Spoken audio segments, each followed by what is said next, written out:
Hello there guys, welcome back to Younes Talks Football, welcome back to a brand new video. I hope all of you are doing well today. Now, we've got a bit of a decent video to give you guys today. A topic that I think needs to be the main talking topic in and around Chelsea supporters, and that's Erling Haaland. We got to discuss the main target. Yes, a lot of you are probably going to be asking, Younes Hakimi, is he definitely going to PSG? I think he is. I think that's done now. I think Chelsea haven't even entered that race, which is mad because it looked like we did, but we apparently haven't even launched a bid. We've just been speaking with his agent, and we've done nothing else. So yeah, I think he's going to go to PSG. However, you know, the silver lining in this, and the one little advantage, positive that we can take from this situation is, luckily, he plays in a position where we don't really need a signing. What we do need is a striker, and that is imperative. So Erling Haaland is the focus. Now, before we get into the latest on Erling Haaland and what Chelsea are planning to do, I want to let you guys know of my new Reddit page. Yes, make sure you go and follow the Reddit. You can check it out right here, Younes Talks Football on Reddit, link in the description. I'll leave a link at the top right hand corner as well. But we are approaching 400 members. Let's try and get that to 1,000. Join the Reddit, put your posts up on there, make them good. The best ones will be selected for my weekly Reddit video series that I'm bringing to this channel. So yeah, make sure you have some fun, enjoy, and make your posts good. Now, what we're going to talk about to start off with has to be Erling Haaland. Let's jump right into it from Angelo Mangianti over in Italy. And he's saying this: Real Madrid's dream is Mbappe. Chelsea's dream is Haaland. Hot summer. Now, if you know anything about Angelo Mangianti, is that he says hot a lot. So anything that is legit, basically Fabrizio Romano's "here we go" is Angelo Mangianti's hot. So yeah, if you see him say hot and flames, it means things are happening. So Chelsea's dream is Haaland. We kind of knew that, but in relation to the latest on Erling Haaland and what are Chelsea actually planning to do? Is it happening? Is it not? Are we doing something? Let's check this out from The Athletic, and it's reported by Simon Phillips. Here it is. Erling Haaland would likely cost more than twice as much as Kai Havertz, but Chelsea are determined to bring a top striker to Stamford Bridge this summer. Now, we've seen the latest in relation to Lukaku. He's staying at Inter Milan. He's not going anywhere. We've seen Harry Kane. Looks like he's going to Man City. Man City have launched a bid, an official bid, totaling up to 100 million. Now, that's not going to be enough. Is there a chance to get Harry Kane? If Chelsea came in with a ridiculous offer, yes. But what I truly think is that Chelsea can actually get Erling Haaland for cheaper than what they would have to pay to get Harry Kane.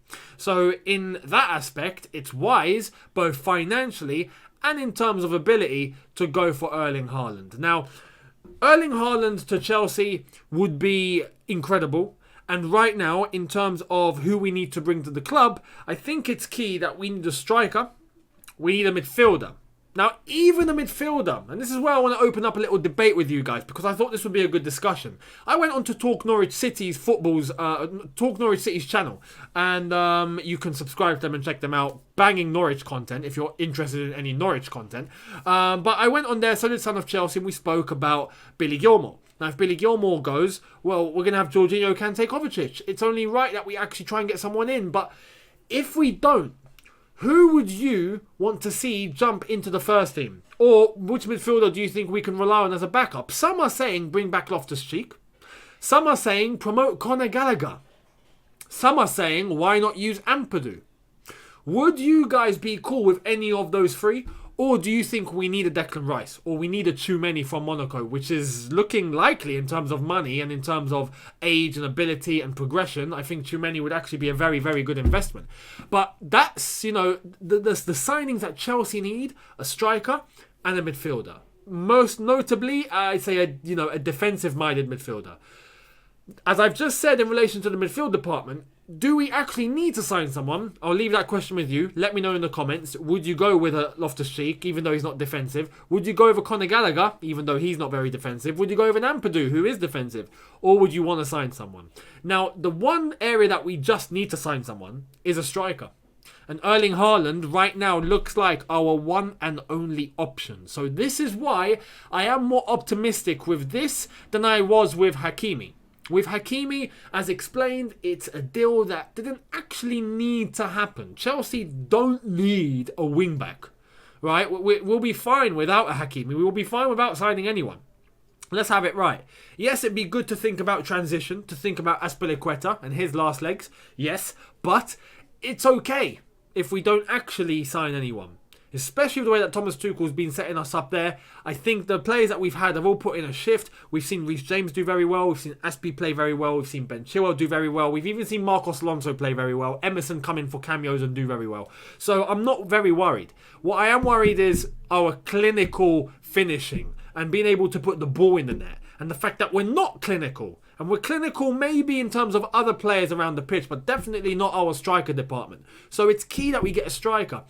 Erling Haaland represents right now Chelsea's only link in terms to strikers. So this is where I want to give you guys a bit of reassurance. I want to, make sure you guys are aware that things are cool. Things are cool. Don't worry.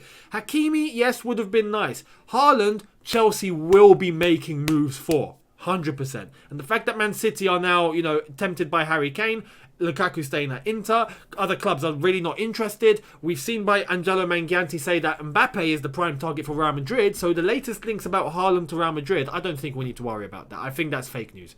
I haven't said fake news since Trump was in power. But anyway, you don't need to worry. Haaland to Chelsea, I think, will be the one key move that Chelsea will be looking to do and to get done. And I think there's a good chance that we can actually get it done. So fingers crossed. Now, if we're going to jump into a general discussion here, because I wanted to show you guys this, I wanted to get your opinions. But this is what UEFA have done. UEFA have released some news today, and it's in relation to the away goal rule. Check this out. So, we have UEFA. The away goals rule will be removed from all UEFA club competitions from the 21-22 season. Ties in which the two teams score the same number of goals over the two legs will now have 2 15-minute periods of extra time, and if required, penalty kicks. So basically, no more away goals.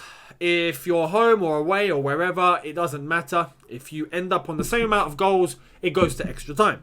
And if that's not settled, it will go to penalties. So we could have last 16 penalty shootouts, quarter-final penalty shootouts, and all sorts, just because there's no away goals.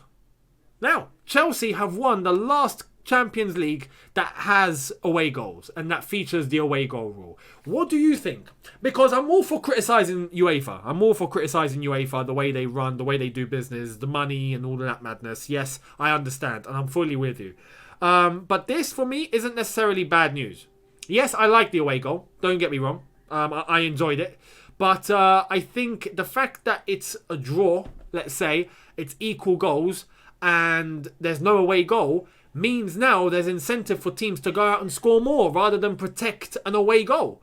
And I think it could lead to extra time, penalty shootouts a lot more. And I don't know about you, but penalty shootouts and extra time, as far as I'm concerned, as a Chelsea fan, I hate it. As a neutral, I love it. I love it. If it's a neutral game, I have no interest in it, and I see it go to extra time, I am invested. I am emotionally invested. I am looking at it and going, oh, now I want to watch. Now I want to see what happens. So in that aspect, I can understand why it's done.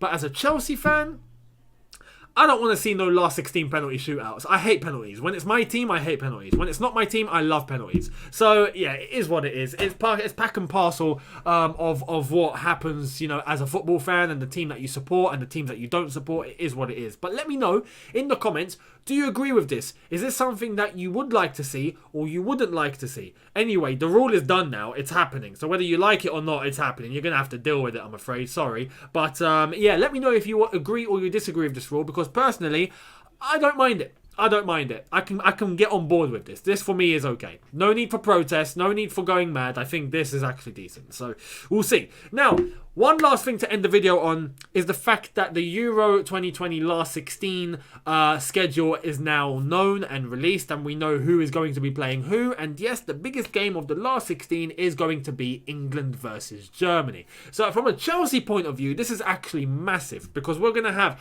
Mason Mount, Reece James and Ben Chilwell take on Kai Havertz, Timo Werner and Antonio Rudiger. There's going to be 6 Chelsea men involved in this clash. And honestly, I'm positive and negative about this. I'm positive on the fact that, Germany weren't that impressive in the group stage, and England do somewhat have a chance, but at the same time, I'm trying to be realistic, and I look at this and go, yeah, England are getting battered. Now, the one good thing is that England are playing at home. Let me put it to you like this. We saw Chelsea go through the Champions League because of a favourable draw. We saw Chelsea play against Porto, and then after Porto, Real Madrid or Liverpool, and then we ended up playing Real Madrid, and that went very well, and then we reached the final. Well, if England beat Germany, they will face either Ukraine or Sweden in the quarterfinals, and then the semi-finals will be either Denmark, the Netherlands, Czech Republic, or Wales, so they're all beatable, and then the final. So, could England do a Chelsea? I'm just saying that now. I want to leave that question with you. What are your predictions for England versus Germany at Wembley, last 16 of the Euros? It does not get bigger than this. As from an England perspective, it does not get bigger than this. Now, the only difference is that Chelsea had Thomas Tuchel. England, unfortunately, have Gareth Southgate. So, it is what it is. But yeah, let me know in the comments. I'd love to hear your opinions on that one and your predictions. Let me know. Thank you all so much for watching. Let me know about Haaland and whether you think Chelsea will be going all out for him. Let me know about the away goals rule and UEFA dropping that and now going to extra time and penalties.